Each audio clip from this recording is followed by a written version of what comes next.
Hi, I'm Aaron, and this is Exploring Elixir, where we look at interesting language features, libraries, and design patterns from the world of Elixir and the Beam virtual machine. Recently, the first release candidate for Elixir 1.5 was released, as was OTP 20. And in the release notes for both, I noticed mentions of various optimizations that had been made. And I was really curious to see how performance stacks up in these new releases compared to the previous Elixir 1.4 running on top of OTP 18. In particular, there were two optimizations that really caught my eye, one to do with maps and one to do with ETS tables. So first, maps. This is obviously important for Elixir because, well, if you look at the documentation on maps in Elixir, it starts out with, whenever you need a key value store, maps are the go-to data structure in Elixir. And that is so true. Open almost any Elixir app and you'll see lots of usage of maps and pattern matching on those maps. So to see how fast it was, I decided to write a small benchmark that we could run against both versions, 1.5 and 1.4, and see what the performance was like. So what this does is it creates two maps, fairly large. I figured we were benchmarking something that was already quite fast, so we needed to push the envelope a little bit. One map has 2 years worth of dates in it, along with the date for today, using timex to format those into strings. And then the second one takes all the atoms that are currently registered in the VM, which on my machine was around 20,000, just under, and puts them into a map with the data being just random UUIDs. It then takes those two maps and tries matching them with function headers. So here we're not measuring only the performance of map matching, but also the performance of function headers and matching between them. So there's a bit of a case statement sort of code going on there. And then inline matching, which is almost exclusively or purely measuring pattern matching in maps. And so we look up today's date in the dates map, and then we look up 3 atoms. And we do that 1,000 times. And then we run it through Benchy, which is an absolutely fantastic library for running such micro benchmarks. So I was really curious what, if any, difference we would actually get to see between the two.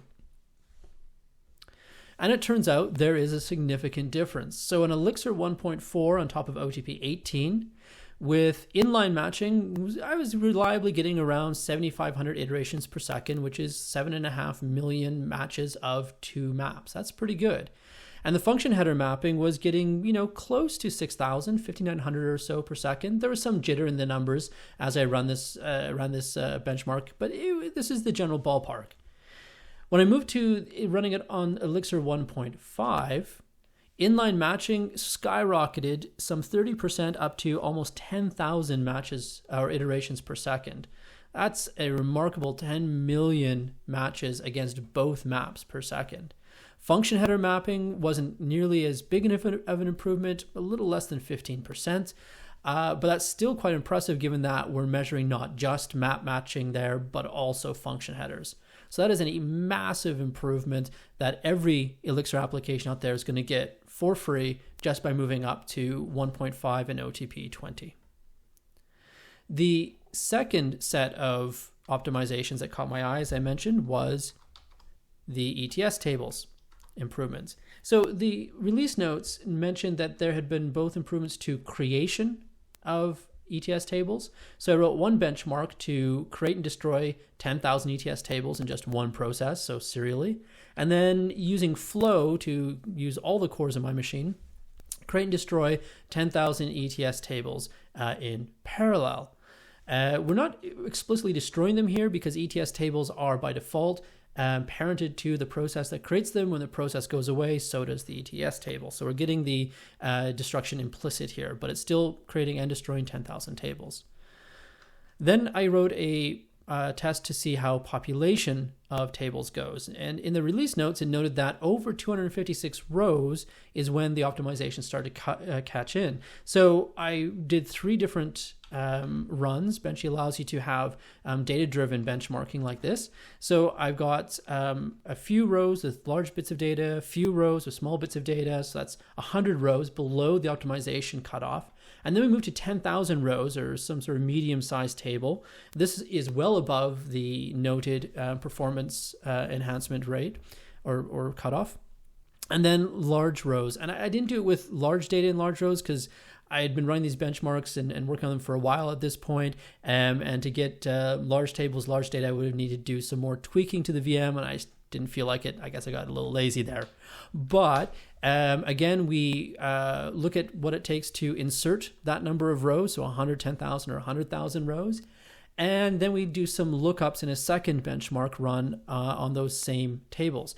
And we also do some misses. So I want to see not just successful lookups, but also what happens in the case of a miss of a lookup. So there's a bit of jitter introduced by the randomness, but it's run several times over the benchmark. And so statistically, it tends to work itself out. Okay, so what was the results of that?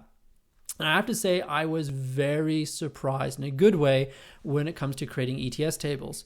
So with Elixir 1.4, I was getting, around half an iteration per second, 60,000 or 6,000 ETS tables per second created and destroyed approximately. Pretty darn good. When I moved to Flow to parallelize this, I saw some 16 times increase, a little bit less, but we're up to 80,000 tables created per second. So that's really quite good, right? Well, when I went to Elixir 1.5, I was absolutely amazed. Creating and destroying 10,000 ETS tables jumped from around 6,000 to around 38,000, 380,000 tables per second. That is over 70 times improvement. That is amazing.